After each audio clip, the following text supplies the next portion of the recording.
لا حول ولا قوة إلا بالله العلي العظيم. رب اشرح لي صدري ويسر لي أمري واحلل عقدة من لساني يفقهوا قولي. أما بعد فقد قال الله تبارك وتعالى في كتابه الكريم: بسم الله الرحمن الرحيم. كتب عليكم إذا حضر أحدكم الموت إن ترك خير الوصية للوالدين والأقربين بالمعروف حقا على المتقين. وقال المعصوم عليه أفضل الصلاة والسلام: بسم الله الرحمن الرحيم. من مات بغیر وصیت مات میتۃ جاہلیہ. عزیزان محترم، وہ ایام ہے کہ جو مولا کائنات امیر المؤمنین علی بن ابی طالب علیہ السلام سے منسوب ہے. ان کی شہادت اور ان کی مظلومیت کے ایام ہے. اسی مناسبت سے یہ مناسب سمجھا گیا کہ آپ کی خدمت میں وصیت نامہ امیر المؤمنین علی بن ابی طالب علیہ السلام کو بیان کیا جائے. قبل اس کے کہ باقاعدہ مولا کائنات کے وصیت نامے کو پیش کیا جائے، سرنامہ کلام میں جیسے کہ قول پیغمبر اکرم صلی اللہ علیہ وآلہ وسلم اور قول پروردگار عز و جل کو بیان کیا گیا، اسی کے اعتبار سے گفتگو کو آگے بڑھاتے ہیں. وصیت ایک ایسا عنوان ہے کہ جس کے سلسلے میں ہمارے معاشرے کے اندر، بالخصوص ہمارے پاکستان کے معاشرے کے اعتبار سے بڑی لا علمی اور غفلت پائی جاتی ہے، جبکہ یہ دونوں پروردگار عالم کی جانب سے ہدایت، چاہے خود پروردگار عالم کا قول قرآن مجید میں موجود ہو یا معصوم کا قول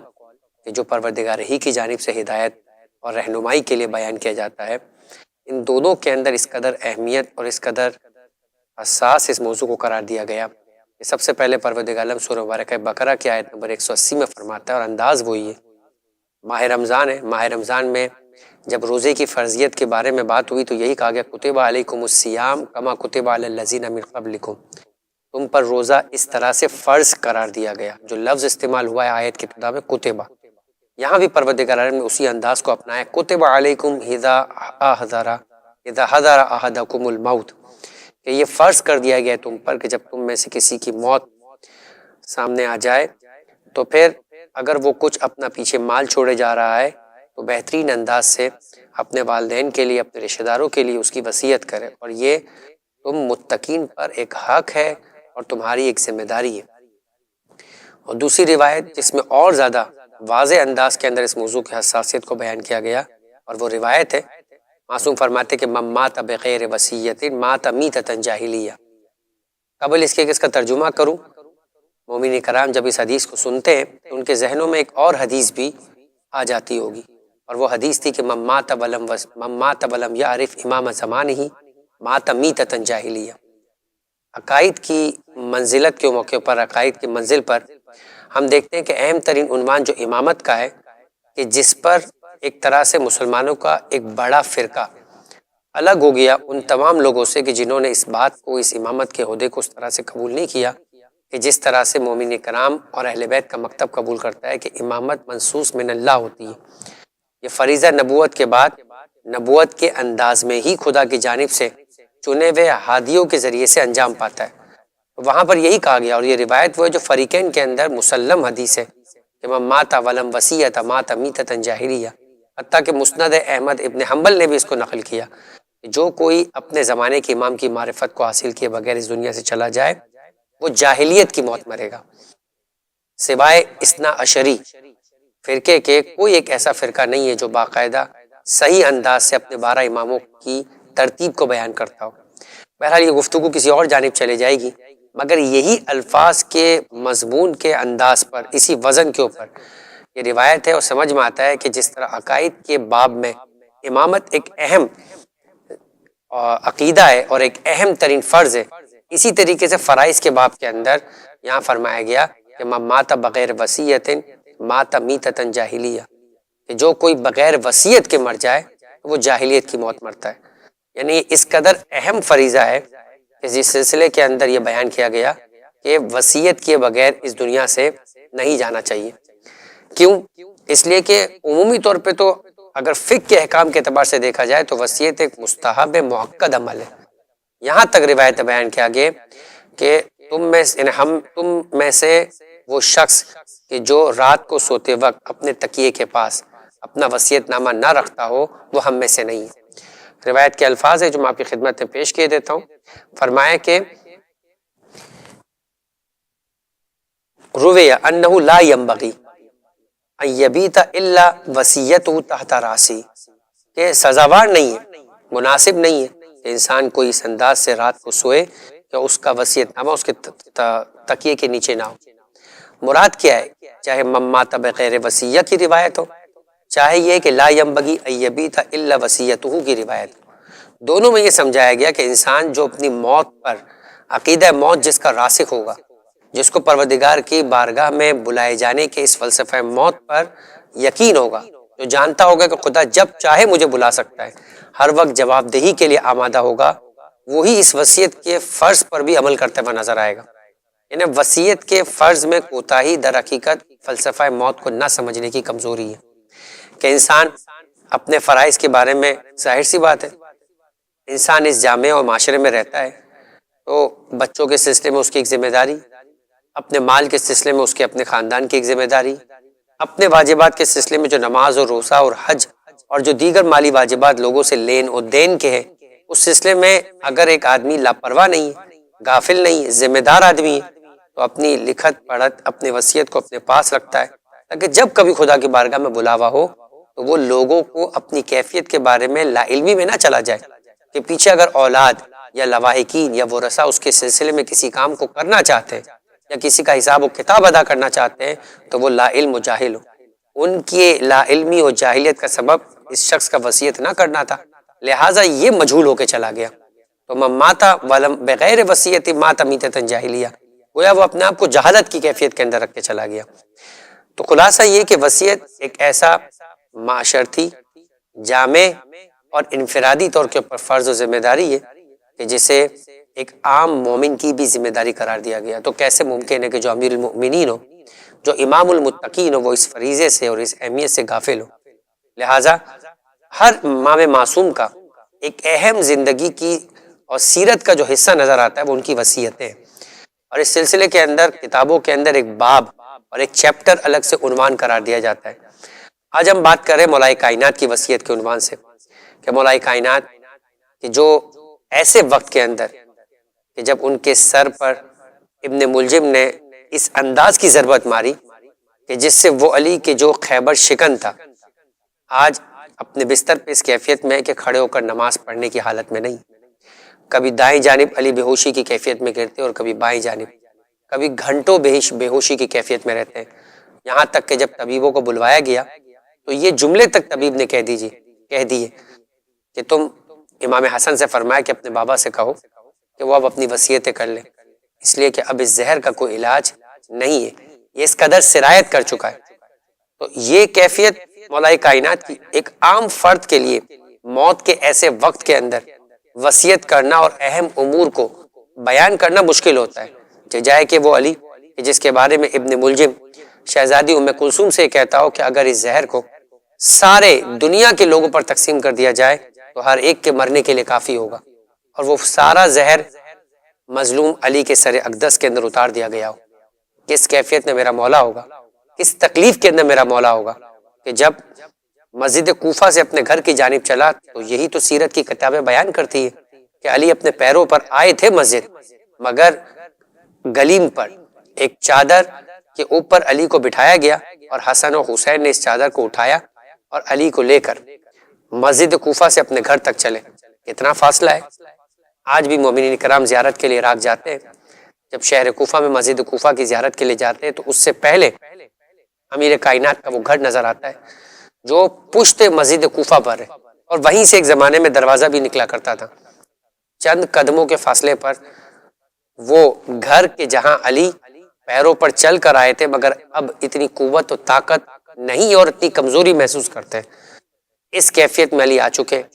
اور جیسے جیسے دن گزر رہے تکلیف کی شدت میں اور زہر کے اثر کے اندر اضافہ ہوتا ہے، اور ایسے موقع پہ مولائے کائنات وصیت کرتے۔ یہ حالات اور یہ موقع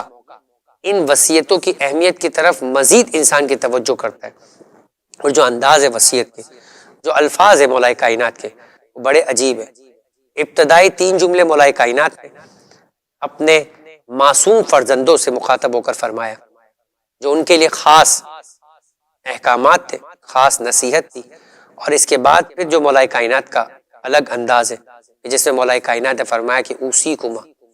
یعنی میں تمہیں بھی وصیت کرتا ہوں، اور ساتھ ساتھ میں ومن بلغا،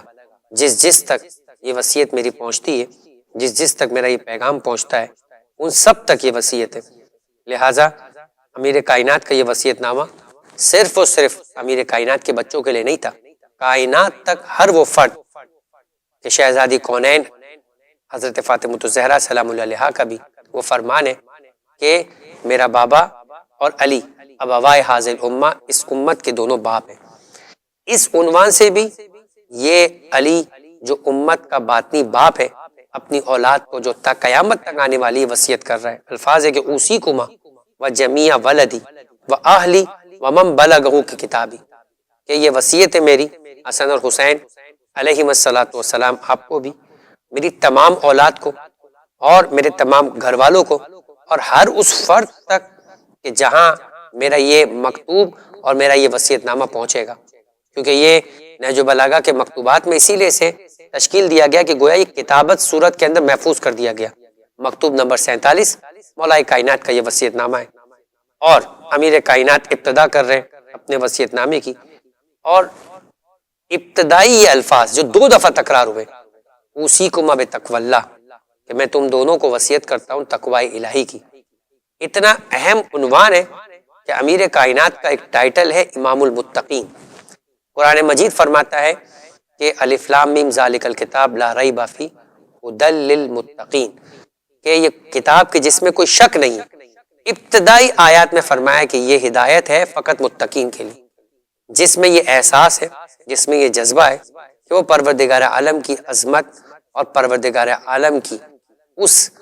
عظیم کیفیت کو سمجھتا ہے کہ خدا کی بارگاہ میں اس کی نافرمانی نہ کرنے کا احساس اپنے دل میں رکھتا ہے۔ یہ ہے تقوی، جو کہ وقایا سے، اپنے آپ کو بچانا خدا کی مخالفت سے، اپنے آپ کو بچانا خدا کی نافرمانی سے۔ اس جذبے کے تحت جو یہ کام کیا کرتا ہے، وہی دین پر عمل کر سکتا ہے، وہی اس دنیا کے لیے فائدہ مند قرار پا سکتا ہے، وہی اپنے معاشرے کے لیے اور اپنے وجود کے لیے پروردگار کی بارگاہ میں تکامل کا سفر طے کر سکتا ہے۔ لہٰذا اگر یہ تعبد نہیں ہے، یہ خوف خدا نہیں ہے انسان کے اندر، کہ وہ جو چھٹے امام سے جب سوال کیا کہ تقوی کیا ہے، فرما خدا تمہیں اس مقام پر دیکھے جہاں وہ دیکھنا چاہتا ہے، اور اس مقام پر نہ دیکھے کہ جہاں وہ تمہیں نہیں دیکھنا چاہتا۔ بس انسان جس کیفیت کے اندر بھی ہو، یہ سوچے کہ یہ کیفیت میری وہ ہے کہ جس میں میرا خدا مجھے دیکھنا چاہتا ہے، تو یہاں اسے نظر آنا چاہیے، پھر چاہے جتنی بھی آزمائش ہو، پھر چاہے جتنی بھی زحمتیں برداشت کرنا پڑے، اور اگر اس کے مد مقابل خدا مجھے نہیں دیکھنا چاہتا، تو دنیا کی کوئی ترقی، دنیا کی کوئی آسائش، دنیا کی کوئی بظاہر نظر آنے والی کامیابی ہو، مگر انسان کو پروردگار عالم کی عظمت کے خاطر، پروردگار عالم کی بڑائی اور پروردگار عالم کے خوف کی وجہ سے جو اس کی ذات کا احترام انسان پر ہے، اس مقام پہ اسے نظر نہیں آنا چاہیے۔ یہ ہے اوصیکما بتقوی اللہ، اور یہی وہ تقوی الہی ہے کہ جس کے بارے میں ہمیں یہ بھی ملتا ہے کہ وَمَن یتق اللہ یجعل لہ مخرجا، یعنی اگر انسان دنیا میں کسی ایسے مقام پر پھنس جائے کہ جہاں پہ جانے کے بعد انسان کو کوئی راستہ نہیں سوجھ رہا ہو نکلنے کا، تو خدا کہتا ہے جو حقیقی طور پر میری راہ پہ چلنے والا ہوتا ہے، جو پروردگار عالم کی بارگاہ میں تقوی الہی اختیار کرتا ہے، تو پروردگار عالم اس کے لیے ایسی جگہ سے جہاں پہ کوئی راستہ نہیں ہوتا، یجعل لہ مخرجا، اس کے لیے ایگزٹ نکال دیا کرتا ہے، مشکلات سے آسانی نکال دیا کرتا ہے۔ بس عزیزان محترم، اس کے بعد مولائے کائنات نے فرمایا وَأَلَّا تَبْغِيَ الدُّنْيَا وَإِن بَغَتْكُمَا، کہ اگر دنیا تمہارے پیچھے بھی بھاگ رہی ہے تو تمہیں دنیا کی طرف مائل نہ ہونا۔ یہ علی کو ہی جچتا تھا، جس نے غر الدنیا، یہ فرمایا کہ اے دنیا مجھ سے دور ہو جا، مجھے دھوکہ مت دے، میں نے تجھے 3 دفعہ طلاق دی۔ وہ علی کہ جو ایک جانب دنیا سے اس قدر بے رغبتی کا اظہار کر رہے کہ دنیا کو کہہ رہے کہ میں نے 3 دفعہ طلاق دی، جس کے بعد گنجائش نہیں ہے رجوع کی بھی، جو طلاق کے مسائل کے اندر ہے، اسی سے علی نے بتایا کہ اب ختم ہو چکا ہے رشتہ۔ علی کا دنیا سے، اس دنیا سے جو انسان کے نفس کو سرکش بنا دے، اس دنیا سے جو خدا سے غافل بنا دے، اس دنیا سے جو دنیا میں انسان کو اپنی ذمہ داریوں سے غافل کر دے، اس دنیا سے علی نے اپنی اولاد کو فرمایا کہ کبھی دنیا کی آسائش، دنیا کی ترقیاں، دنیا پرستی تمہیں پروردگار عالم سے دور کرنے والی جو دنیا ہے، وہ چاہے تمہارے قدموں میں آ جائے، تمہیں اس کی جانب توجہ نہیں دینی۔ جو دنیا پرست ہوتا ہے، جو دنیا کے پیچھے بھاگتا ہے، دنیا کی مثال دی ہے جناب عیسیٰ علیہ السلام نے سائے کی طرح، فرمایا تم آگے بڑھو، سایہ تمہارے پیچھے چلے گا، مگر جب منہ پلٹ کے جب تم سائے کو آگے بنا دو گے، جتنا آگے بڑھو گے سایہ تم سے آگے بڑھے گا۔ دنیا ایسی ہی ہے۔ دنیا کو اگر انسان دنیا کے اعتبار سے دیکھے، جس میں انسان آخرت کو فراموش کر دے، جس میں انسان خدا کو فراموش کر دے، یہ دنیا وہ دنیا نہیں ہے کہ جو مومن کے لیے بنی ہے۔ لیکن اگر وہ دنیا ہو جو ربنا آتنا فی الدنیا حسنہ ہے، وہ دنیا ہو کہ جس کے لیے فرمایا کہ من ترک الدنیا للآخرہ، جو دنیا کو ترک کر دے آخرت کے لیے، فلیس منا، یعنی وہ دنیا ترک کر دیتا ہے آخرت کے لیے، آخرت تک کر دیتا ہے دنیا کے لیے، فلیس منا، وہ ہم میں سے نہیں۔ یعنی اس دین و دنیا کو ساتھ لے کر یوں چلنا ہے کہ یہ دنیا انسان کے آخرت کے کمال کے لیے اس کا سہارا، اس کا سپورٹ بنے۔ لہذا فرمایا کہ الدنیا متجر اولیاء اللہ، یہ دنیا اولیاء خدا کی تجارت گاہ ہے۔ اسی دنیا کے ذریعے سے انسان انفاق کرے گا، اسی دنیا میں انسان صلہ رحمی کرے گا، اسی دنیا میں اپنی اولاد کی بہترین تربیت کرے گا، اسی دنیا کے اندر وہ خود پروردگار کی بارگاہ کے اندر حج اور زیارات کو انجام دیتا ہوا نظر آئے گا۔ اگر یہ مال دنیا نہیں ہے تو یہ لوگوں کی مدد کرنا، انفاق کرنا، خدا کی بارگاہ میں اس انداز سے عبادتوں کے اندر جب مال انوالو ہے، خرچ کرنا ممکن نہیں ہے، ان سے انسان پیچھے رہ جائے گا۔ یہ دنیا آخرت کو آباد کرنے کی ہے، یہ دنیا حسنہ ہے، ربنا آتنا فی الدنیا حسنہ۔ اس دنیا کے بارے میں، اس دنیا کے رزق کے بارے میں انسان کے لیے سوال کرنا خدا کی بارگاہ میں انتہائی نیک کام ہے۔ لیکن وہ دنیا کہ جہاں انسان اس طرح سے اپنے دل میں دنیا کو بسا لے کہ جس کی وجہ سے یہ رغبت دنیا کبھی حج ادا کرنے سے انسان کو مال خرچ کرنے کے خوف مبتلا کر رہی ہے، کبھی رشتہ داروں کو مدد کرنے کے لیے مال کی کمی کے چکر میں انسان خوفزدہ ہو جائے، کبھی اپنی اولاد کو دین سکھانے کے لیے کچھ خرچ کرنا پڑے تو حساب کتاب کرتا ہوا نظر آئے۔ یہ دنیا وہ نہیں ہے کہ جس کی جانب علی فرما رہے کہ اس دنیا سے دور رہنا۔ فرمایا وَلَا تَأَسَّفْ عَلَى شَيْءٍ مِّنْهَا ذُوِّ عَنْكُمَا، اگر اس دنیا میں سے کچھ کم بھی ہو جائے، کبھی حج کے خاطر، کبھی زیارت کے خاطر، کبھی اولاد کی تربیت کے خاطر، کبھی معاشرے کی فلاح اور معاشرے کے اندر کمزور طبقے کی مدد کرنے کے خاطر، کبھی مثال کے طور پہ رائے ہدایت، جیسے مولا کائنات نے اپنے عاصم ابن زیاد حارثی جو کہ بصرہ کے اندر مولا کائنات کا ایک صحابی تھا، بیمار تھا، جنگ جمل میں شریک نہیں ہو سکا، جنگ جمل اختتام کو پہنچی، مولا کائنات اس کی عیادت کے لیے گئے تو اس کے وسیع اور عریض گھر کو دیکھ کر کہا، دیکھیں یہ بھی ایک عنوان ہے کہ کیا مال دنیا سے اتنا کمانا چاہیے کہ انسان کے پاس بہترین گھر ہو، بہترین سواری ہو، بہترین وسائل نقل و حمل ہو، بہترین آسائش کا انتظام موجود ہو۔ عاصم کو مخاطب کر کے مولا کائنات نے فرمایا اس دنیا میں اتنے بڑے گھر کی ضرورت نہیں، اگر بالبدعہ بات کی جائے، فی نفس ہی بات کی جائے تو واقعی انسان کو یہاں جہاں انسان کا وجود 6 فٹ کا نہیں ہے، اسے 6000 فٹ کی یا 600 گز کی بنگلو کی کیا ضرورت ہے؟ جہاں اس کو ایک سواری کی ضرورت ہے، اس کے گھر کے باہر 3 گاڑیاں کھڑی ہو، کیا ضرورت ہے؟ لیکن مولا کائنات نے پھر کہا اگر تم نے اس دنیا میں اس آسائش کو حاصل کر ہی لیا ہے تو یاد رکھو پھر اس کے ذریعے سے آخرت کو کمانے کا ذریعہ قرار دو، پھر اس گھر کے اندر حقوق خدا کو انجام دو، حقوق العباد کو انجام دو، اپنے رشتہ داروں کو بلاؤ، ان کی کمی اور ان کی کمزوریوں کو دور کرو، دین کی تبلیغ اور دین کے پھیلاؤ کا باعث پھر اس خدا کی نعمت کو قرار دو، تو پھر یقیناً یہ دنیا وہی بات ہے کہ متجر اولیاء اللہ، اولیاء خدا کی تجارت گاہ بن جاتی۔ لیکن اگر ایسا نہیں اور دین پر کچھ مال خرچ ہو رہا ہے تو ڈیفینیٹلی تمہاری جو امارت ہے، تمہاری جو دولت ہے وہ کم ہو رہی۔ تو فرمایا دنیا کی جو چیز تم سے روک لی جائے یا تم سے چلی جائے، تم سے لے لی جائے، اس پر افسوس نہیں کرنا، دیکھنا ہے یہ کہ وہ جو چیز گئی ہے اس کے مقابلے میں تمہیں آخرت میں کیا ملا ہے۔ تم نے کچھ دنیا کا مال نہیں کمایا مگر اپنی اولاد کی تربیت کے لیے وقت دیا، تم نے اپنے آپ کو اس ترقی تک نہیں پہنچایا کہ جو تمہیں والدین کی خدمت سے روک رہی ہے، تم نے بہت اہم اپنے وقت کو مال کمانے کی جگہ والدین کی خدمت میں لگایا، تم نے دین کی خدمت کے لیے کچھ گھنٹے وقف کیے، اس میں کمایا نہیں، اور دینداروں سے اور مخلوق خدا کو تمہارے وجود سے فائدہ پہنچا، تو تمہیں افسوس نہیں کرنا چاہیے۔ فرمایا وہ قولا بالحق پہ، دیکھو جب کہو حق بات کہو، حق کے مقابلے میں باطل، حق کے مقابلے کے اندر گمراہ کن بات کا سپورٹ نہ کرو۔ تعاونوا علی البر ولا تعاونوا علی الاثم،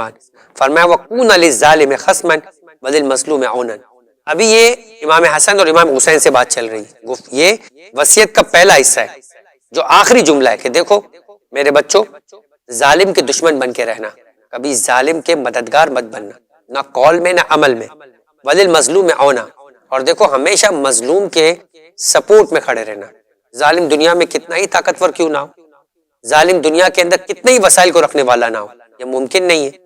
کہ علی، اولاد علی اور علی پر ایمان لانے والے ظالم کا ساتھ دیتے ہوئے نظر آئے، ظالم کو سپورٹ کرتے ہوئے نظر آئے، اس کے حق میں کوئی بات کہتے ہوئے نظر آئے،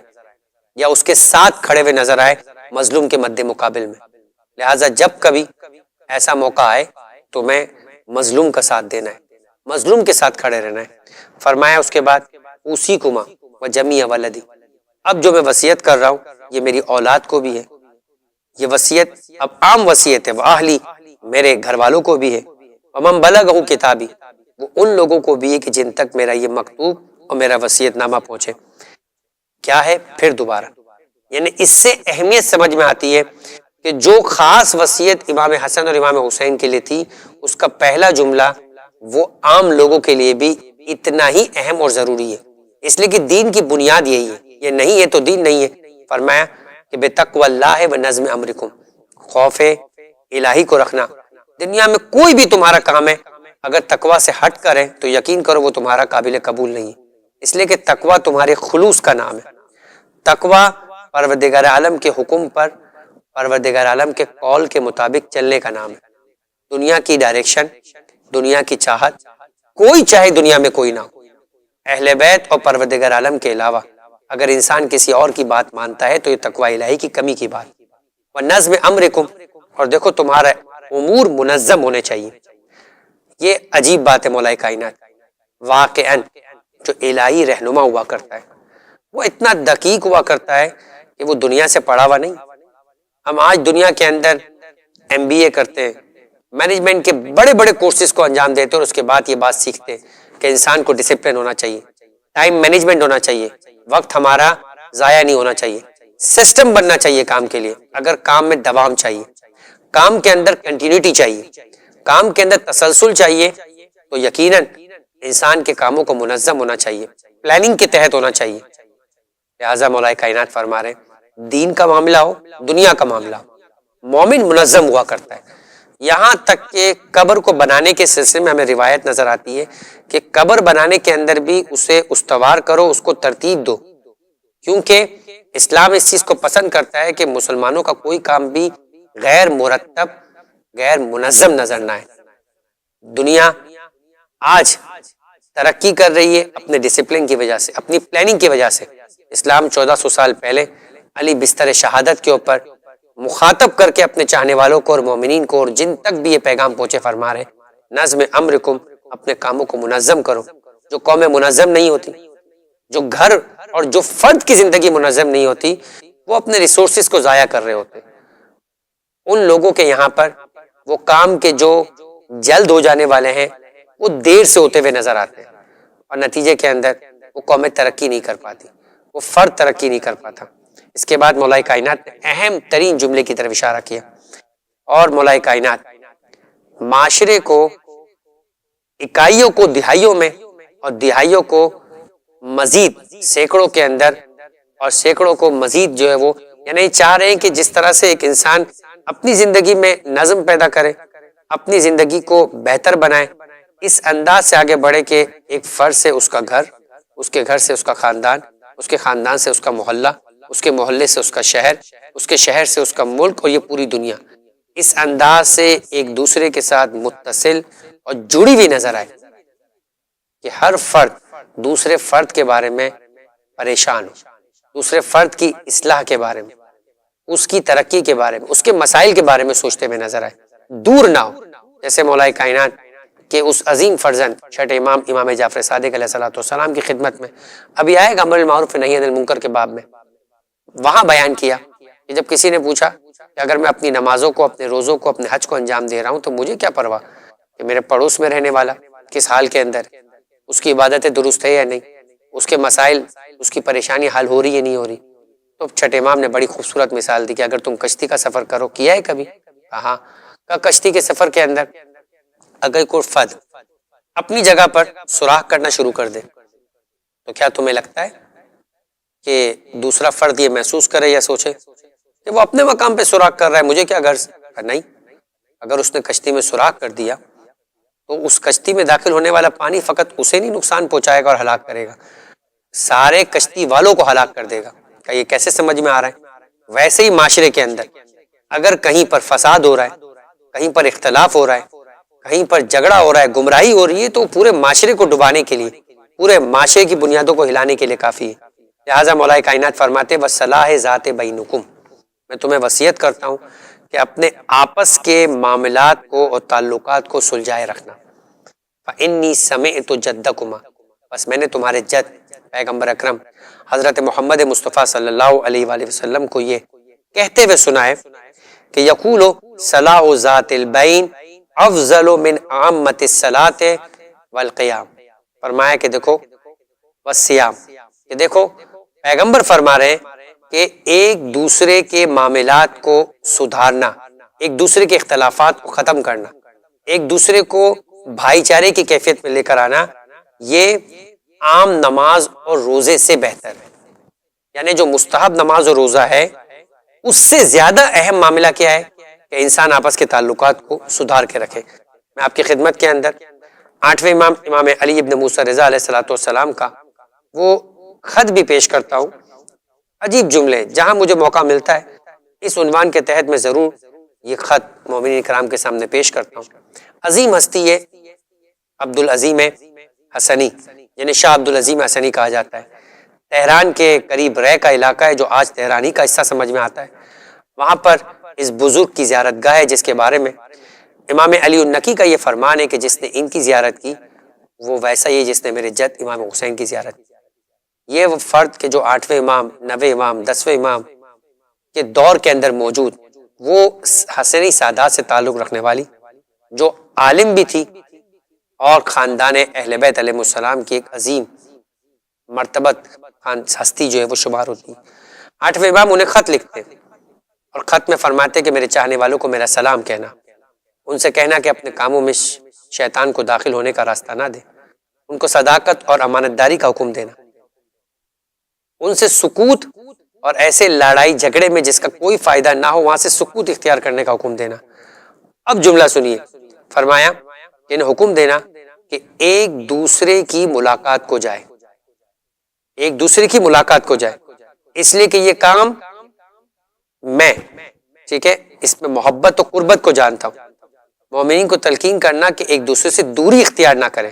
اس لیے کہ جو بھی اس کام کو کرتا ہے وہ میرے چاہنے والے کو غمگین کرتا ہے،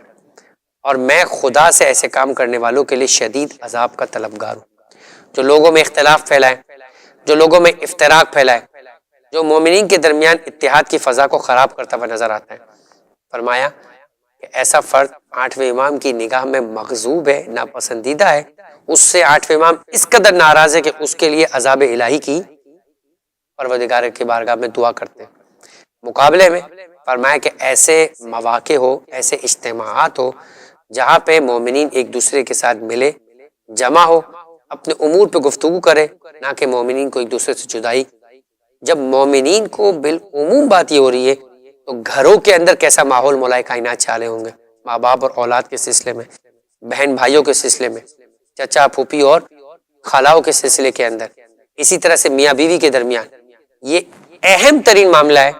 لہٰذا چھٹے امام کی ہمیں وہ بھی روایت ملتی ہے کہ یہاں پر امام نے اپنے صحابی کو غالباً مفضل تھا، بعض رقم اس کے پاس رکھوائی تھی اور یہ کہا تھا کہ جب کسی مومن کے درمیان اختلاف دیکھو، اگر رقم کے ذریعے سے اختلاف دور ہو سکے تو یہ چھٹے امام کی جانب سے تمہیں رقم دی گئی ہے، نیکی کے کام میں خرچ کرو اور وہاں پہ ان مومنین کی مشکلات کو اور مسائل کو حل کرتے ہوئے نظر آؤ۔ فرمایا امام نے اس کے بعد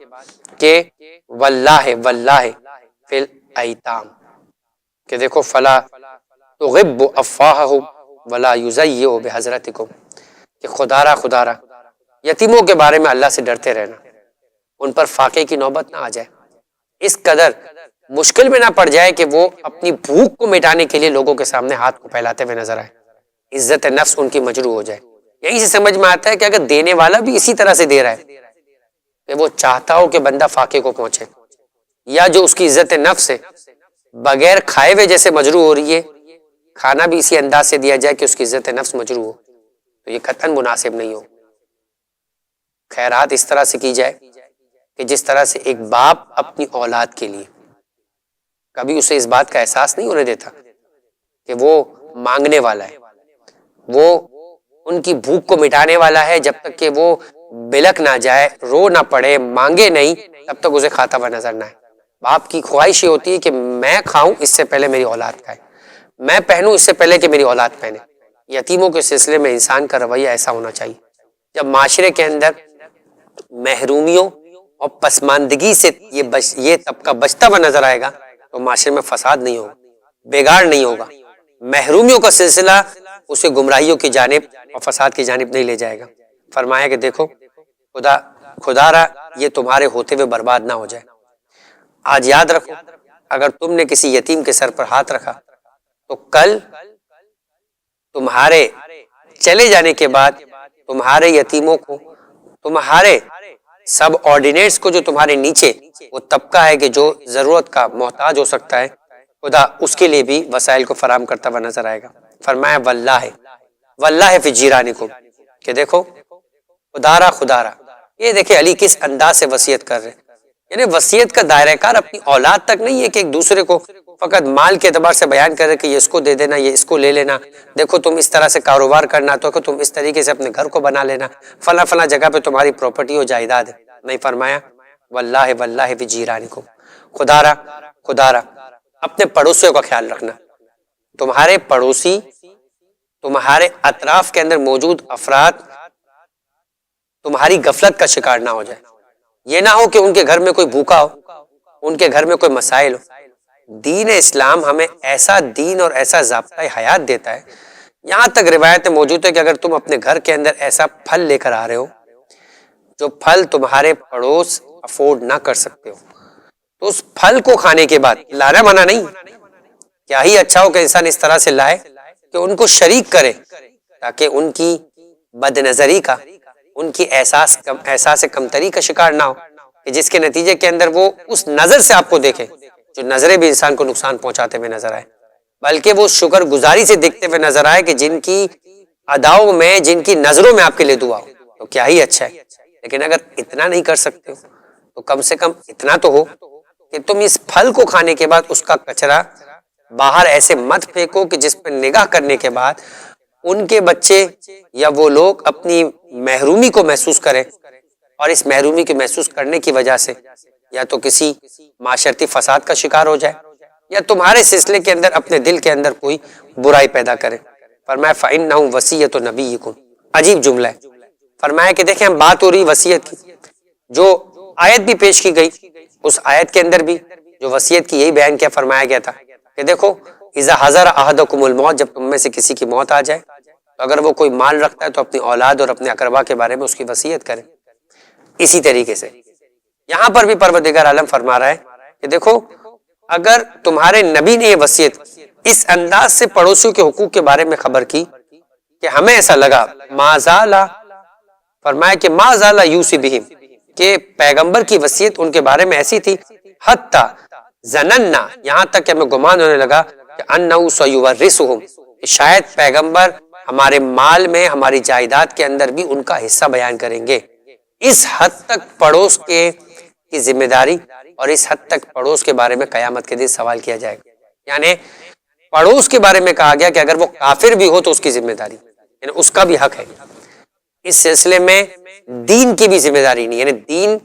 اس حق کے اندر مانے نہیں بنتا۔ جس طرح ماں باپ ہے، وہاں پر یہ کہا گیا کہ اگر ماں باپ کافر ہی کیوں نہ ہو ان کا حق تم پر ہے۔ اسی طریقے سے فرمایا گیا استاد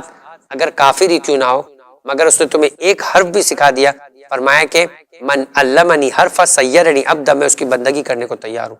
اسی طرح پڑوس کے بارے میں کہا گیا اگر پڑوس کافر بھی ہے تو اس کا حق تم پر ہے۔ آج مغرب کی دنیا کے اندر پڑوسی کے حقوق اور اس کے حقوق اور اس کی سلسلے کے اندر اتنا خیال رکھنے کو کہا جاتا ہے کہ تمہارے عمل سے ان کو تکلیف نہ پہنچے، تمہاری آواز ان کو پریشان نہ کرے۔ ہمارا معاشرہ دینی پروگرام کے سلسلے کے اندر کوتاہیوں کا شکار ہے۔ اس سلسلے کے اندر بالآخر مومنین کو غور کرنا چاہیے کہ اس انداز سے اپنے امور کو انجام دے کہ اگر بینیفیشل چیز ہو تو اس انداز سے ہو کہ ہر ایک اس سے بینیفٹ اٹھاتا ہوا نظر آئے، مگر یہ بینیفٹ اٹھانے کے اندر کسی پڑوس کا حق ضائع ہوتے ہوئے نظر نہیں ہے۔ اس کے بعد فرمایا گیا واللہ واللہ فی القرآن لا یسبقکم بالعمل بہ غیرکم، اہم ترین چیز دین کے ستونوں میں سے جہاں پیغمبر اکرم فرما کے جا رہے ہیں۔ اپنے آخری حجت الوداع کے موقع پر ہی پیغمبر نے فرمایا، بارہا فرمایا کہ میں تمہارے درمیان دو گرا قدر چیزیں چھوڑے جا رہا ہوں، کتاب اللہ و اطرتی، یا بعض جگہ پہ کتاب اللہ و سنت، اختلاف ہے مسلمانوں کے درمیان، مگر سکل اکبر قرآن مجید ہے، اس میں کوئی اختلاف نہیں۔ اور فرمایا کہ دیکھو، یا مولا کائنات فرماتے کہ ہدایت قیامت تک کے لیے تمہیں ملے گی تو قرآن اور اہل بیت کے ذریعے سے ملے گی۔ قرآن کو فراموش مت کر لینا، اہل بیت سے ہٹ کر قرآن کی تعلیمات تمہارے لیے سند نہیں بنے گی۔ پیغمبر فرمانے کہ اگر میری کوئی حدیث قرآن کریم سے ٹکرا جائے تو اسے دیوار پہ دے مارو۔ حدیث کے اندر جعل سازی ممکن ہے، قرآن کے اندر خدا نے اس بات کا ذمہ لیا ہوا ہے کہ قیامت تک اس میں کسی طرح کی تبدیلی نہیں ہوگی۔ ہر حدیث قرآن کے ساتھ میچ کرتی ہوگی تو اس کے لیے ایک سپورٹ اور سند کی حیثیت بنے گی۔ فرمایا کہ قرآن کی تعلیم سے دور نہ ہو۔ امیر کائنات نے بڑا عجیب انداز اپنایا، کہا خدا را قرآن کو تھامے رکھنا۔ کیا مطلب؟ اس کے بوسے لینا، اسے اپنے سر پہ رکھنا، اس کے ذریعے سے صرف استخارہ کی حد تک مدد لینا نہیں۔ قرآن کریم لا ریب فیہ، بغیر شک کی وہ کتاب ہے جو تمہاری ہدایت کے لیے، تمہارا غیر، مولا کائنات فرمائے لا یسبقکم بالعمل بہ غیرکم، تمہارا غیر اس سے فائدہ نہ اٹھائے، یہ علم کی کتاب ہے، لہذا اس سے کوئی فرق نہیں پڑے گا کہ جس کسی کے ہاتھ میں یہ پہنچی اور اس نے اس سے استفادہ کرنے کی کوشش کی، جس جہیز سے وہ چاہے گا یہ قرآن اس کو فائدہ پہنچائے گا۔ قیامت تک کے رازوں سے پردہ اٹھانے والا سید سجاد فرماتے کہ جس طرح روز سورج طلوع ہوتا ہے، جب میں قرآن پڑھتا ہوں تو روز اس کے پیغامات نئے انداز سے میرے لیے راہ ہدایت کو فراہم کرتے ہیں۔ فرمایا کہ فتنوں کے دور میں قرآن تمہاری ہدایت کے لیے ہوگا، اور فرمایا کہ دیکھو جن گھروں میں قرآن پڑھا جاتا ہے آسمان والوں کے لیے یعنی فرشتوں کے لیے یہ گھر ویسے ہی روشن ہوتے ہیں کہ جیسے زمین والوں کے لیے ستارے آسمان پر منفرد انداز سے جگمگاتے ہوئے اور روشن اور منفرد نظر آتے ہیں، کا زمین پر اس انداز سے خیر و برکت کا نزول ہوا کرتا ہے۔ فرمایا کہ اگر کوئی جوان قرآن پڑھے، جوانی میں قرآن اگر وہ پڑھے تو اس کے خون میں قرآن رچ بس جایا کرتا ہے۔ اور یہ قرآن کو قیامت کے دن کہا جائے گا کہ تم قرآن کی تلاوت کرتے جاؤ، جس قدر قرآن پڑھو گے اس قدر تمہارے درجات میں اضافہ کیا جائے گا۔ وہاں امام حسین کا یہ انداز نظر آتا ہے کہ معلم قرآن عبد الرحمن کو اپنے بیٹے کو سورہ الحم کی تعلیم دینے پر اس قدر نوازتے ہوئے نظر آئے کہ جب لوگوں نے سوال کیا تو امام نے فرمایا جو کچھ میں دے رہا ہوں یہ مال دنیا ہے، یہ اس کے دور میں نہ صحیح تو اس کی اولاد کے دور میں ختم ہو جائے گا، مگر جو اس نے میرے فرزند کو تعلیم دیا ہے تا قیامت تک اس کی رحمتیں، اس کی برکتیں، اس کے فوائد ختم نہیں ہوں گے۔ بالآخر اس کے بعد فرمایا کہ واللہ فی الصلاۃ فانھا عمود دینکم۔ دیکھیں بہت سے لوگ دین کے سلسلے کے اندر سوشل ورکنگ کرتے ہیں، بڑے بڑے پروگرامز منعقد کرتے ہیں، بڑی بڑی مخلوق خدا کے لیے خدمت کرتے ہیں، مگر وہی بات جو مولا کائنات نے فرمائی کہ دیکھو تم اپنے نفس سے غافل نہیں رہنا، یہ دنیا تمہیں اس انداز سے دھوکہ نہ دے کہ تم کہہ رہے ہو کہ ہم دنیا والوں کی خدمت کر رہے ہیں، مگر جس نے دنیا بنائی ہے، جس نے تمہیں خدمت کرنے کے وسائل فراہم کیے، اس کی شکر گزاری ہی تم سے نہیں ہو پا رہی، تو پھر باقی لوگوں کے لیے جو تم کام کر رہے ہو سوچنا پڑے گا کہ اس کام کے اندر للہیت، اس کام کے اندر پروردگار کی خوشنودگی موجود ہے، یا اس کام کے اندر نام و نمود، اس کام کے اندر صرف اور صرف اپنے اختیارات، اپنے وسائل اور اپنی ظاہری زندگی کو خوشنما بنانا ہے یا نہیں۔ انسان یہ چاہتا ہے کہ چاہے خلق خدا کی خدمت ہو، چاہے اپنے نفس کا معاملہ ہو، میں پروردگار عالم کے احکامات اور اس کی بندگی کے تحت ان کاموں کو انجام دیتا ہوا نظر آؤں۔ تو یقیناً ہر کام انسان کا خدا کی بارگاہ کے اندر باعث اجر ہوگا، باعث خوشنودگی ہوگا، اور اس کا ثمرہ دین و دنیا دونوں جگہ پر انسان کو نظر آئے گا۔ لہٰذا فرمایا کہ دیکھو خدا را اپنی نماز سے غافل مت رہنا، تمہارا اپنے وجود، تمہارا خدا کی جانب سے ہر دی گئی نعمتوں کا شکرانہ جو ہے وہ تمہاری نماز ہے۔ اور یہ وہ چیزیں کہ جو انسان کو بند کمرے کے اندر بھی پروردگار عالم کی بارگاہ میں حاضر اور ناظر ماننے کا فلسفہ ظاہر کرتے ہوئے نظر آتی ہے کہ انسان نماز پڑھتے ہوئے پیغمبر اکرم ابو ذر سے فرماتے، علامہ مجلسی اپنی کتاب روح الحیات میں لکھتے ہیں کہ ابو ذر جب نماز پڑھو کأنک تراہ، ایسے نماز پڑھو جیسے تم خدا کو دیکھ رہے ہو، اور اگر ایسا نہ محسوس کر سکو تو ایسے نماز پڑھو جیسے خدا تمہیں دیکھ رہا ہے، تو اس وقت تمہاری حرکات و سکنات کیسے ہوگی۔ یہی فرماتے ہیں کہ ایک مرتبہ راوی روایت بیان کرتا ہے کہ جب قیامت کا دن ہوگا، پل صراط سے لوگ گزریں گے اور 6 طریقے سے لوگوں کے گزرنے کا انداز ہوگا، ان میں سے ایک گروہ بالکل الگ طرح سے گزرے گا۔ قرآن کریم بھی بیان کرتا ہے کہ جب ہر گروہ پل صراط سے گزرے گا تو جہنم کو دیکھتے ہوئے آئے گا، مگر یہ گروہ جو آئے گا، یہ گروہ اس انداز سے پرواز کر کے جنت کے دروازے پہ پہنچے گا کہ فرشتے ان سے سوال کریں گے کیا تم نے جہنم کو دیکھا ہے؟ وہ جواب میں کہیں گے نہیں۔ اور میں تمہارا تعلق کس قوم سے؟ ہمارا تعلق امت محمدی سے۔ اور تم ایسا کیا کام کرتے تھے کہ خدا نے تمہیں پل صراط کی ساری چوکیوں سے بغیر حساب و کتاب کے جنت کے دروازے پہ پہنچا دیا؟ اور میں 2 کام کرتے تھے۔ نمبر 1، اس خلونا نستحیی ان نعصیہ، ہم جب خلوت میں بھی ہوتے تھے تو شرم کرتے تھے پروردگار عالم کی مخالفت۔ آج کی دنیا میں اسے کوئی نہیں سمجھ سکتا، آج کی دنیا میں اسے ہر ایک سمجھ سکتا ہے۔ جب موبائل کی دنیا ہے، انسان کو کسی قہوہ خانے میں، انسان کو کسی کلب میں، انسان کو کسی گیدرنگ میں بیٹھنے کی ضرورت نہیں ہے، یہی شیطان اس کے ہاتھ میں، اسی سے وہ پروردگار عالم کی ہدایت کے، پروردگار عالم کی بارگاہ میں آگے بڑھنے کا سہارا بھی بنا سکتا ہے۔ مگر افسوس کے ساتھ آج کا جوان خود اس بات کو بخوبی جانتا ہے کہ کس طریقے سے یہ موبائل انسان کی اخلاقیات کو، انسان کی روحانی کیفیت کو، انسان کی باطنی کیفیت کو، حتیٰ کہ انسان کے ظاہر کو بھی بگاڑے ہوئے کہ انسان گھر میں رہتے ہوئے بھی گھر والوں سے دور ہو جاتا ہے، اور اس کے ذریعے سے اس بے روی کے اوپر جاتا ہوا نظر آ رہا ہے، اور 24 گھنٹے اس کے پاس یہ بے روی کا بغیر مال کو خرچ کیے ہوئے ذریعہ بنتا ہوا نظر آ رہا ہے، فری ایکسیس اور فری وائی فائی اور فری انٹرنیٹ کے ذریعے سے، اور وہ پیکیجز دیے جا رہے ہیں کہ آج کا جوان، کل خصوص پاکستان کے جوان کو سوچنا چاہیے کہ وہ اپنا وقت کن چیزوں پہ لگا رہا ہے، چاہے اپنی مادی ترقی کی بات کرے، چاہے اپنی روحانی ترقی کی بات کرے، ہر چیز سے غفلت کر کے انسان اس دنیا میں لگا ہوا ہے۔ وہی والی بات ہے کہ یہ کون سی چیز ہے جو انسان کو خلوت کے اندر خدا کی بارگاہ میں خدا کا بنائے گی؟ اس موبائل سے اور اس طرح کی تنہائی میں انجام دینے والی برائی سے بچائے گا، وہ نماز ہے۔ ان الصلاۃ تنہا عن الفحشاء والمنکر۔ آج کا جوان اپنے آپ کو مولا کائنات کا اگر چاہنے والا سمجھتا ہے تو وہ اس مولا کائنات کی کیفیت کو محسوس کر کے سمجھے کہ علی کہہ رہے کہ نماز تمہاری زندگی سے اس طرح سے جڑی ہوئی ہونی چاہیے کہ علی کا کوئی چاہنے والا نماز سے غافل ہوتا ہوا نظر نہ آئے۔ جہاں نماز کا وقت ہو جائے، انسان عادت بنائے کہ اول وقت کے اوپر نماز کے لیے اپنی ساری ایکٹیویٹیز کو ترک کر کے کھڑا ہوتا ہوا نظر آئے، تاکہ یہ وقت اس بات کا گواہ بنے، یہ کیفیت اس بات کا گواہ بنے کہ اے پروردگار عالم، میں نے ساری دنیا کو چھوڑ دیا جب تیرا حکم آ گیا، جب تیری دعوت آ گئی۔ فرمایا فَإِنَّ عُمُودُ دِینِکُم، یہ تمہاری دین کی بنیادیں ہیں، اگر یہ نہیں تو اس کا مطلب تمہارا دین کھوکھلا ہے، اس دین کی عمارتیں جو ہے وہ بہت کمزور ہے اور کبھی بھی گر جائے گی۔ اور دوسری دین کی اہم ترین بنیاد کی طرف مولا کائنات ارشاد فرماتے ہیں واللہ واللہ فی بیت ربکم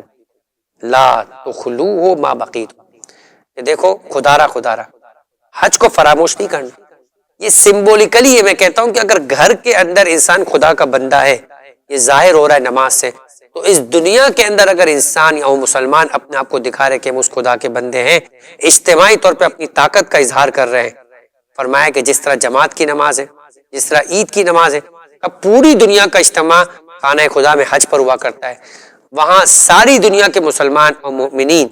جو پہنچ سکتے پہنچ کر خدا کی بارگاہ میں اس کی توحید کا اعلان کرتے، ایک زبان میں لبیک اللہم لبیک کر کے خدا کو کہتے ہیں، جس طرح سے میں اپنے گھر میں تیری بارگاہ میں تیری پکار پہ حاضر ہو گیا، اپنی زندگی میں بھی اسی طریقے سے تو جہاں کہیں مجھے بلائے گا میں ہزاروں میل کا سفر کر کے تیرے گھر پر حاضر ہو جاؤں گا، تیرے دروازے پہ کھڑے ہو کر میں کہوں گا کہ لبیک اللہم لبیک، اے خدایا میں حاضر ہوں، میں حاضر ہوں۔ اگر تم نے اس گھر کو تنہا کر دیا، اس انداز سے اجتماعی طور پہ پروردگار کی بارگاہ کے اندر اپنے تعبد کو، اپنی بندگی کو، اپنے تسلیم ہونے کا اظہار نہیں کیا، تو یاد رکھو اگر یہ گھر خالی ہو گیا تو تم میں سے کوئی بچے گا نہیں، تمہارا وجود معاشرے کے اعتبار سے تتر بتر ہو کے رہ جائے گا۔ حج کی عبادت اتنی سنگین عبادت ہے کہ پروردگار فرماتا ہے کہ من استطاع الیکم، یعنی اگر کوئی شخص استطاعت رکھتا ہے اور وہ حج انجام نہ دے تو پروردگار عالم اس سے بے نیاز ہو جائے گا، پھر خدا کے لطف کا وہ شامل حال نہیں ہوگا۔ معصوم فرماتے ہیں کہ اگر حج واجب ہو جائے اور تم نے حج انجام نہ دیا تو پھر یا یہودی مرو گے یا مجوسی مرو گے۔ چھٹے امام فرماتے ہیں کہ جو شخص حج کو انجام نہ دے، قرآن کی وہ جو آیت ہے جو کہتی کہ تمہیں قیامت کے دن اندھا اٹھایا جائے گا، کہا یہ اس فرد کے لیے کہ جو دنیا کے اندر حج واجب ہونے کے باوجود حج انجام نہیں دیتا ہے۔ مومنین کو غور کرنا چاہیے، کوتاہیاں ہے ہماری قوم میں اس سلسلے کے اندر، کبھی اس اعتبار سے کہ ہمارے ماں باپ نے حج نہیں کیا، خدا انہیں بھی صحت دے، انہیں بھی استطاعت دے وہ حج کرے، لیکن کبھی اولاد پر اپنے ماں باپ کے حج نہ کرنے کی وجہ سے حج ساقط نہیں ہوتا۔ کبھی بیوی پہ حج واجب ہو جاتا ہے تو شوہر کہتا ہے کہ نہیں جب میں ساتھ چلوں گا تو حج کریں گے، شوہر کو حق نہیں۔ اسی طرح سے شوہر پہ حق واجب ہو جاتا ہے، ایسے مومنین کرام بھی ہے کہ نہیں ہم جب جائیں گے تو اپنی بیوی کے ساتھ حج پر جائیں گے۔ بیوی پر اگر ابھی حج واجب نہیں ہے کسی وجہ سے تو شوہر کو حج میں تاخیر کرنے کی اجازت نہیں۔ حج کے سلسلے میں معاملہ فقہی اس قدر سخت ہے کہ اگر تم پر حج واجب ہو گیا تو پھر اگلے سال رقم نہیں بھی ہے قرض لے کر بھی حج کرنے جانا ہوگا، اس لیے کہ یہ ایک بار فرض ہونے کے بعد تا حیات تمہاری ذمہ داری بن جائے گا۔ اس کے بعد فرمایا واللہ فی الجہاد باموالکم وانفسکم والسنتکم فی سبیل اللہ۔ بہت سے لوگ اس بات کو اس انداز سے پیش کرتے ہیں کہ شاید جہاد بالسیف اور عملی طور کے اوپر دشمن کے مد مقابل جانا ہی وہ جہاد ہے جو خدا کی بارگاہ کے اندر اہم ترین جہاد ہے، جبکہ پیغمبر کی وہ روایت ہے کہ جب ایک گروہ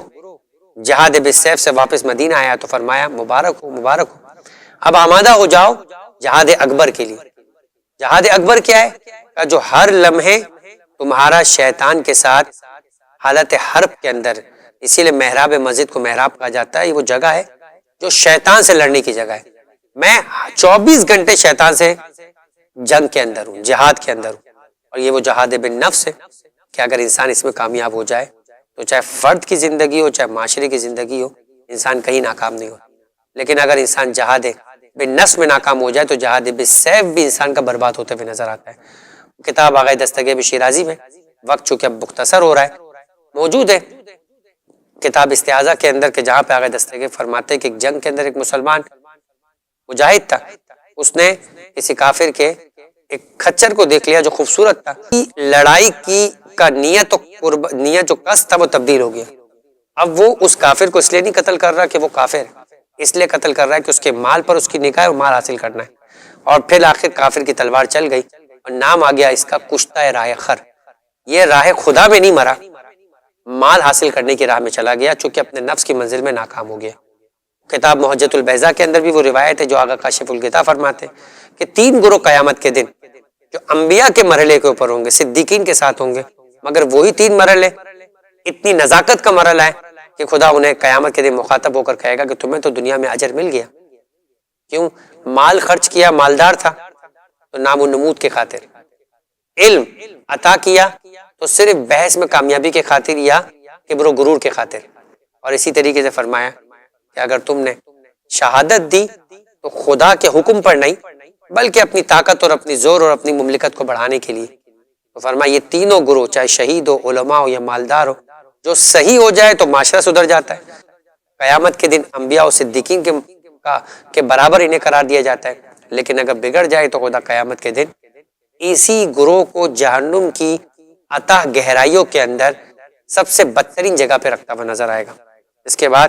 مولا کائنات فرماتے ہیں کہ وَعَلَيْكُمْ بِالتَّوَاصُلِ وَالتَّبَاذُلِ وَإِيَّاكُمْ وَالتَّدَابُرِ وَالتَّقَاطُعِ۔ یہ وہی بات ہے جو امام رضا علیہ السلام نے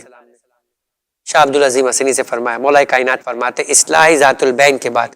دوبارہ اس کی تاکید اس قدر ہے کہ مولا کائنات پھر ایک مرتبہ اپنے اختتام پہ کہتے ہیں کہ دیکھو تم پہ لازم ہے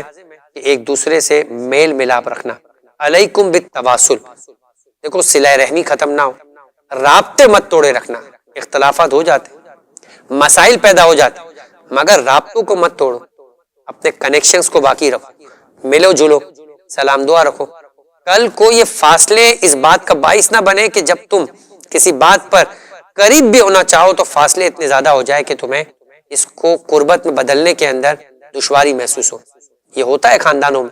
یہ دوستوں کے اندر بھی ہوتا ہے. لہذا فرمایا والتبازل، ایک دوسرے کو بذل ہدیہ دیتے رہو. تحاد تحب، ہدیہ دو، محبتوں کو بڑھاؤ، ایک دوسرے کو تحفے دو، ایک دوسرے کے یہاں پر جانے کے بعد ان کے ساتھ نیکی کرتے ہوئے انہیں کچھ عطا کرتے ہوئے نظر آؤ. وَإِيَّاكُمْ وَالتَّدَابُرَ وَالتَّقَاتُعُ، مد مقابل دیکھو ایاکم حرف تحذیر ہے، یعنی ڈرو اس بات سے کہ تم ایک دوسرے کی کو پیٹ دکھاؤ. تدابر دبر، ایک دوسرے کو پیٹ دکھاؤ، ایک دوسرے سے دور رہو.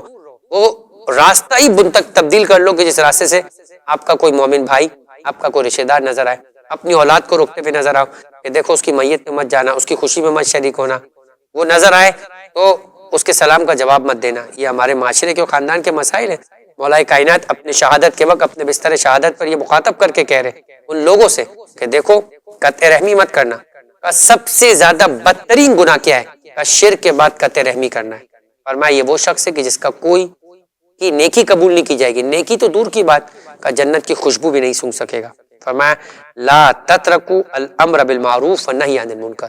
امر المعروف اور نہی عن المنکر کو ترک مت کرنا. فیول علیکم شرارکم، اگر یہ کیا تو تمہارے شریروں کو، بدترین لوگوں کو تم پر مسلط کر دیا جائے گا. ثم تدعون فلا یستجاب لکم، پھر تم دعا بھی کرو گے کہ خدایا ہمیں اس سے نجات عطا کر. آج دنیا میں دیکھ رہے مختلف جگہوں پر مختلف انداز سے ظالموں کی حکومت ہے، ظالموں کا ظلم اور ستم ہو رہا ہے، لیکن انسان انتظار کے اندر ہے، دعائیں کر رہا ہے ان مصیبتوں سے نجات دے. مگر ابتدا کے موقع پر جب موقع تھا تو کیوں غلط کاموں کو روکا نہیں کیا؟ کیوں اچھائی جب کم کی جا رہی تھی یا نہیں کی جا رہی تھی تو اس وقت اس اعتبار سے تنبیہ نہ کی گئی؟ وہی چھٹے امام کی بات، معاشرے کے اندر جب برائی شروع ہوتی ہے اس وقت اگر اسے روک دیا جائے تو معاشرے کی بنیادیں اپنی جگہ پر سدھر جاتی ہیں. ورنہ ایسی قومیں بھی ہے کہ جہاں پر رہنے والے نیک وکار تھے مگر خدا نے عذاب اس لیے نازل کیا. بنی اسرائیل کی قوموں میں مثالیں موجود ہیں کہ ان کے عابدوں کی، عبادت گزاروں کی موجودگی میں عذاب کیا گیا کیونکہ انہوں نے گناہ گاروں کو، خدا کی مخالفت کرنے والوں کو، جو خدا کی عبادتیں نہیں کیا کرتے تھے انہیں نہیں سدھارا اور اپنی عبادتوں کے اوپر منحصر ہو کے رہ گئے. آخر مولا کائنات عمومی طور پہ بات کر رہے جس کا تعلق منزل مصائب سے بنے گا. یا بنیا، یا بنی عبد المطلب، اے عبد المطلب کی فرزندو، لا الفینکم تخوضون دماء المسلمین، دیکھو یہ کہتے ہوئے مسلمانوں کا خون نہ بہانا کہ علی مارے گئے. فرمایا کہ خوزن تقولون، یعنی یہ کہتے ہوئے نظر آؤ قتل امیر المؤمنین، اور یہ کہہ کر گلیوں میں نکل جاؤ، محلوں میں نکل جاؤ اور مخالفین کو، مسلمانوں پر علی کے قتل کا الزام لگا کر یا علی کے قتل کو باعث بنا کر، کیونکہ اس سے پہلے کے ادوار میں دیکھ چکے، وہ جنگ صفین ہو، جنگ جمل ہو، کہ کن نعروں کے تحت اور کن باتوں کی بنیادوں پر مولا کائنات کو اور پورے معاشرے کو، اسلامی معاشرے کو فساد کی نظر بنایا گیا، مسلمان کو مسلمان سے لڑایا گیا. علی نے فرمایا کہ علی خود کہہ رہے اپنے بستر شہادت کہ اگر علی بچ گئے تو اپنے قتل کا بدلہ خود لے لیں، اور اگر علی چلے گئے تو فرمایا کہ دیکھو الا تقتلن بی الا قاتلی، کہ میرے قتل کے بدلے صرف ایک قتل ابن ملجم کا ہو. اور مزید دیکھے فرمایا انظروا اذا انا مت من ضربتی حاضی فضربوه ضربۃ بضربۃ، اگر میں اس ضربت سے مر جاؤں تو ایک ضربت کے بدلے ایک ضربت لگانا. کس قدر عادل علی کے ساتھ کہ فرمایا تھے کہ دوسری ضربت بھی نہ لگے. ولا تمثل، دیکھو میرے مرنے کے بعد جب میرے قاتل کو قتل کرو تو اسے مسلح مت کرنا، اس لیے کہ میں نے تمہارے رسول سے سنا ہے کہ ایاکم والمسلۃ ولو بالکلب العقور، کاٹنے والے کتے کو بھی جب مارو تو اسے مسلح مت کرو. اپنے غصے کا اظہار کسی کی لاش کی بے احترامی کے ساتھ مت کرو. عزت دو مخلوق خدا کو، جو ظلم کیا ہے اس ظلم کی حد تک، یعنی قتل کرنے کے بعد بھی اس کی لاش اس بات کو بتائے کہ اس کا جو قاتل ہے وہ کس قدر منصف ہے۔ یہ مرحب کو قتل کرنے کے بعد مرحب کی بہن نے آ کے بھی اسی انداز سے کہا تھا، اور غالباً جنگ خندق کے اندر بھی جب عمر ابن عبدوت کو قتل کیا گیا تو ان کے اعتبار سے بھی موجود ہے، اسی اعتبار سے کہ اس کی بہن نے جب آ کر مقتول اپنے بھائی کو دیکھا اور لاش کو اس انداز سے سالم دیکھا کہ دشمن نے فقط قتل کرنے کی حد تک اسے نقصان پہنچایا، نہ لاش پہ سے کپڑوں کو جدا کیا، نہ اثاثہ جات کو لے کر گئی، اور نہ لاش کو مسلح کیا، فرمایا کہ اب جس انداز سے باعزت انداز سے قاتل نے اسے سلوک کیا ہے تو پھر اس کے بعد میرا رونا بھی نہیں بنتا۔ لیکن آل محمد جنہوں نے اپنے بستر شہادت پر اس انداز سے خیال رکھا، بلکہ علی کے بارے میں تو یہ ملتا ہے کہ جب ایک مرتبہ اگلا دن زہر کے منتقل ہونے کے بعد ام کلثوم نے یا جناب زینب نے اپنے بابا کے چہرے پر تکلیف کے آثار دیکھے تو کہا کہ بابا جان کیا زہر آپ کو بہت زیادہ اذیت دے رہا ہے؟ کہا کہ نہیں۔ ساری رات علی اپنے قاتل کے سختی سے باندھنے کے نتیجے میں اس کے کراہنے کی وجہ سے تڑپتا رہا اور تکلیف میں رہا۔ اگر تم چاہتی ہو بیٹی کے علی راحت میں آ جائے تو قاتل کی رسیوں کو ڈھیلا کر دو۔ کبھی علی یہ کہتے ہوئے نظر آ رہے کہ ام کلثوم جو ایک دن پہلے جب علی کے افطار کی باری تھی ابھی مسجد کوفہ گئے نہیں تھے، ضربت نہیں لگی تھی ظالم کی، اس وقت تک دسترخوان پر ایک دودھ کا پیالہ اور نمک اور روٹی تھی، کہ ان دو میں سے ایک اٹھا لو۔ تو ام کلثوم نے نمک اٹھانا چاہا تو علی نے دودھ کے اٹھانے کو حکم دیا۔ اور آج یہ کیفیت ہے کہ جب دودھ لایا گیا تو ام کلثوم نے جب علی نے دودھ پینے سے انکار کیا تو اپنے حق کی قسم دی، کہا کر چاہتی ہو بیٹا کہ میں دودھ میں سے کچھ نوش فرماؤں تو پہلے میرے قاتل کو دو۔ یہ ہے علی۔ آج کوفہ اس انداز میں کہ علی اپنے قاتل کو بھی دودھ پلا رہے ہیں، اپنے قاتل کی رسیوں کو ڈھیلا کر رہے ہیں، مگر کل یہی کوفہ ہوگا کہ جس کوفے کے اندر بنات رسول ام کلثوم اور شہزادی زینب جب کوفے میں لائی جائے گی تو ہاتھ پسے گردن سے بندھے ہوں گے، اور وہ بچی کی جو شہزادی زینب کی گود میں بیٹھی ہوگی وہ یہ کہتے ہوئے نظر آئے گی کہ پھوپھی جان کیا یہ ہمارے دادا کا شہر نہیں ہے؟ کیا یہاں بھی ہمیں کوئی پانی نہیں پلائے گا؟ اور ام حبیبہ یہ کہتے ہوئے نظر آئے گی کہ جب میں نے اس بچی کی آواز کو سنا تو میں چھت سے نیچے اتری اور ایک مرتبہ پانی کا کوزہ لے جا کر بچی کے قریب پہنچی اور یہ کہا کہ اے بچی یہ پانی پی لے اور اپنی پیاس بجھا لے اور میرے لیے دعا کرنا۔ مگر خاندان اہل بیت کی وہ حسین کی تربیت یافتہ اور بیٹی جو سخاوت کی اس منزل پر ہے کہ ایک مرتبہ اپنے لبوں پر سے پانی کو ہٹا دیا، کہا پہلے اے ضعیفہ اپنی دعا کو بیان کر، پہلے ہم تیرے لیے دعا کریں گے اور بعد میں اس کے بعد ہم اپنے پانی کو نوش فرمائیں گے۔ ام حبیبہ نے ایک مرتبہ کہا کہ دعا کرو کہ خدا میرے بچوں کو تمہاری طرح یتیم نہ کرے۔ عجب نہیں کہ سکینہ نے کربلا کی طرف رخ کیا اور ایک مرتبہ کہا ہو کہ بابا جان آئیے دادا کے شہر کے اندر سکینہ یوں یتیمی کے بعد مثال بنتے ہوئے نظر آتی ہے کہ لوگ یہ کہتے ہیں کہ خدا سکینہ کی طرح کسی کو یتیم نہ کرے۔ الا ولعنۃ اللہ علی قوم الظالمین وسیعلم الذین ظلموا ای منقلب ینقلبون۔ بارالہ تو جو واسطہ محمد و آل محمد کا ہمارے اس کلی سے ذکر کو، اس کلی سے عبادت کو پروردگار اپنی بارگاہ میں قبول فرما۔ پروردگار تو جو واسطہ محمد و آل محمد کا مظلومیت امیر کائنات کا واسطہ، علی کے چاہنے والے دنیا و جہاں میں جہاں کہیں موجود ہیں ان کی جان مال و عزت کی حفاظت فرما۔ ظالم اگر قابل ہدایت نہیں تو انہیں نیست و نابود فرما۔ ہمارے گناہ صغیرہ و کبیرہ کو معاف فرما۔ ہمارے لواحقین کو جوار معصومین میں جگہ عنایت فرما۔ پروردگارہ علی کے چاہنے والے دنیا و جہاں میں جہاں کہیں موجود ہیں علی کے اس وصیت نامے کو پڑھنے کی، اس پر عمل کرنے کی توفیق عطا فرما۔ اسی وصیت نامے میں موجود اقوال کے مطابق ہمیں اپنی نسلوں کی، اپنے خاندانوں کی تربیت کرنے کی توفیق عطا فرما۔ مومنین کے درمیان آپس میں تعلقات کو بہترین انداز سے آگے بڑھانے کی توفیق عطا فرما۔ آپس کی رنجشوں کو علی اور علی کی اولاد کے صدقے میں دور کرنے کی توفیق عطا فرما۔ وما علینا الا البلاغ۔